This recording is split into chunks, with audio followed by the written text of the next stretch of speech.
Hello Booktube, on est dimanche et comme tous les dimanches, c'est Bédimanche. La répétition est lourde. Aujourd'hui, comme d'habitude, je vais vous présenter 4 bandes dessinées. Il n'y a pas de genre en particulier, j'ai choisi des bandes dessinées que j'avais bien aimées, donc j'espère qu'elles vous plairont aussi et que je vais vous donner envie de les découvrir. On va commencer tout en douceur avec Une année sans toi de Lucia Vangela et Giopota. Et vraiment, on va recommencer par Lucia Venzela et Giopota aux éditions Glénat. C'est une bande dessinée tout en douceur et tout en rondeur parce que j'ai trouvé que les formes étaient assez exagérées. On a des personnages qui ont, je sais pas, des grandes mains, des grands pieds, tout rond. Je vais vous montrer parce que là, vous allez rien comprendre, mais vraiment c'est très mignon en fait. Visuellement, c'est mignon. Donc c'est l'histoire de Antonio qui est très naïf, qui souhaite une histoire d'amour, qui souhaite vraiment rencontrer l'âme sœur, qui est vraiment en attente d'attention permanente. Ça veut dire qu'il recherche toujours l'attention de quelqu'un, l'amour de quelqu'un, même si cette personne est malsaine. Et lui, il a vraiment pas de chance. Il tombe que sur des relations pourries. En fait, du fait que à chaque fois que quelqu'un vient lui parler, il se dit ah bah ça va être l'homme de ma vie, ben il tombe que sur des imbéciles de première. Donc on y lit une grande dépendance affective, souvent illustrée par des métaphores, comme par exemple on voit des lapins tomber du ciel quand il neige. Je vais vous montrer, ça va être un petit peu plus imagé, mais il y a plein de métaphores comme ça. Par exemple, quand on dit oui, il t'a posé un lapin, bah il va vraiment poser un lapin par exemple. C'est des métaphores vraiment illustrées quoi, mais littéralement. Voilà, donc là ils se réveillent et ils disent ah bah dehors il neige et je vais essayer de m'approcher pour que vous voyez et en fait il pleut juste des lapins. Pourquoi pas? Et en fait ça rajoute aussi cette tendresse un peu enfantine de la vision du monde. C'est comme quand on voit des rouleaux sur la mer, on va dire que c'est des moutons. Bah eux, la neige, c'est des lapins. Dans cette bande dessinée, on va vraiment s'attacher au personnage de Antonio parce qu'il va évoluer, il va prendre en maturité, il va se rendre compte aussi que ses amis sont là, qu'il est entouré, qu'il n'est pas seul et qu'il n'a pas besoin forcément de partager sa vie avec quelqu'un pour se sentir bien. Et il va surtout apprendre que les ruptures amoureuses ne sont pas insurmontables. La deuxième bande dessinée que je vais vous présenter s'appelle La vie des autres de Léna Sorel aux éditions La Boîte à Bulles. La vie des autres, ça peut être très pesant au quotidien. D'ailleurs, c'est très pesant pour beaucoup de monde. Il y en a qui n'en ont rien à faire, mais il y en a, ça influe sur leurs choix, sur leurs décisions, sur leur façon d'être, sur leur façon de s'habiller. En fait, la vie des autres, il est toujours permanent parce qu'on va toujours te dire ce qu'il faut que tu fasses. On va toujours te donner son avis sur ta nouvelle coupe de cheveux, sur ton maquillage, bref. Vous avez compris, la vie des autres, il est omniprésent. Ici, la vie des autres, ça va être face à deux personnages. Donc on a un trentenaire qui s'appelle Jules et Charlie qui est son neveu, qui est un ado assez lunatique. Tous les deux, ils sont un petit peu rejetés par la société. Ça veut dire qu'il y en a un qui n'est pas compris pourquoi est-ce qu'à 30 ans il vit seul, pourquoi est-ce qu'il n'arrive pas à tenir une relation, et l'autre adolescent est incompris puisque c'est un ado et que les ados en général sont incompris. Il va mal et personne ne l'écoute vraiment. Ces deux personnages vont être forcés à vivre ensemble pour une raison un petit peu triste. C'est que la petite sœur de Charlie est à l'hôpital et sa maman ne peut donc pas s'occuper de lui et donc l'envoie chez son frère, donc son oncle, et ils vont être ensemble dans deux univers totalement différents. Ils vont s'entrechoquer.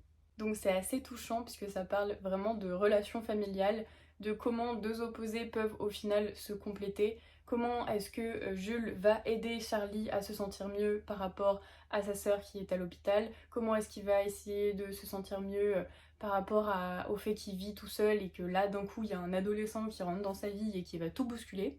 Enfin bref, c'est assez simple, c'est assez banal, leurs vies n'ont rien d'extraordinaire et c'est au fil de l'histoire qu'on va se rendre compte que ben si, c'est pas parce qu'on a une vie simple qu'elle n'est pas unique.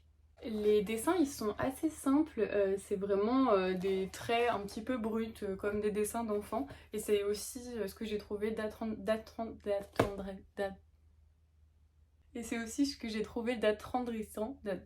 Mais c'est grave hein. Et c'est aussi ce que j'ai trouvé d'attendrissant dans cette bande dessinée. J'ai réussi. La troisième bande dessinée, elle est assez connue, c'est Ce que nous sommes de Zep aux éditions Rue de Sèvres. Donc là, totalement un autre registre, on ne va pas parler de relations amoureuses ou de dépendance affective, on est dans une dystopie pure et dure. On est dans un monde fictif où il va dénoncer la dépendance des humains à la technologie. En fait, la technologie va rendre les humains vraiment assistés. Ça veut dire que dans ce monde, on peut se mettre une puce dans le cerveau pour enregistrer nos données, pour apprendre des langues, pour voir des choses, pour aller dans des... comment ça s'appelle déjà, des réalités virtuelles. Par exemple, en fait, les premières pages, vous voyez, là, il y a la baleine et ici, il y a le personnage principal qui est sous l'eau. En fait, ce n'est qu'une illusion. Il n'est pas dans la vie réelle, il a choisi d'être avec cette baleine. On peut choisir de nager avec des baleines, on peut choisir d'être avec des aliens, on peut choisir tout ce qu'on veut en fait, d'être coursé par un lion, d'aller dans la savane, bref. La technologie, elle prédomine, c'est vraiment le monde de ces personnages. Sauf que tout va pas se passer comme prévu, puisque lors d'une soirée, un copain va le trahir ou va faire une bêtise. Je ne sais pas parce que c'est assez abstrait en fait. Et lui, il va se retrouver en dehors de la ville où la technologie règne. Vous voyez, c'est un petit peu comme dans Divergente où ils sont carrément ensemble dans leur ville, ou dans le tome 3 du Labyrinthe où il y a vraiment que leur ville et en dehors les autres qui n'ont pas le droit à la technologie. Je sais pas si vous voyez, mais je vais vous mettre une photo juste ici de ce dont je parle. Voilà, c'est un peu comme ça. Donc lui, il se retrouve dehors avec des gens qui vivent sans technologie et il ne sait plus bien parler, il ne sait plus qui il est. En fait, comme ces données ont été enregistrées dans son cerveau et qu'il a perdu toutes ces données, eh ben il ne sait plus rien. En fait, il n'a jamais appris à réfléchir, à apprendre, à lire. Tout lui a été inculqué par la technologie. J'ai beaucoup aimé cette histoire, les dessins sont sublimes, vraiment c'est magnifique. Il me semble que les couleurs, ouais, il y a du jaune, du bleu, du violet, mais c'est tout, il n'y a pas... Ouais, c'est vraiment... Ah, du rouge pour... Mais attendez, mais cette planche elle est vraiment trop belle, bon bref. Il n'y a pas énormément de couleurs, c'est surtout les couleurs primaires, mais j'ai beaucoup aimé. Et dites-moi si vous l'avez lu, parce que je sais qu'à un moment elle était en top des ventes, etc. Donc ça m'intéresse votre avis. La dernière bande dessinée, c'est Phobos de Victor Dixon et Eduardo Francisco aux éditions Glénat.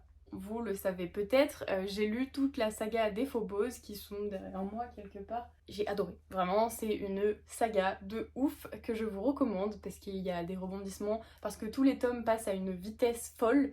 En fait, on se rend pas compte qu'on lit tellement on est pris dans l'histoire. Bon, je vais arrêter de m'emballer et je vais parler de la bande dessinée au lieu de la saga. Donc cette bande dessinée est une adaptation d'un roman et du tome 1, enfin du début du tome 1. À l'intérieur, on va retrouver donc des pionniers qui ont été sélectionnés par un programme pour aller peupler la planète Mars. Donc ici on a Léonore et en bas on a tous les pionniers, voilà. Je vais pas vous dire tous les noms. Et il y a aussi des garçons.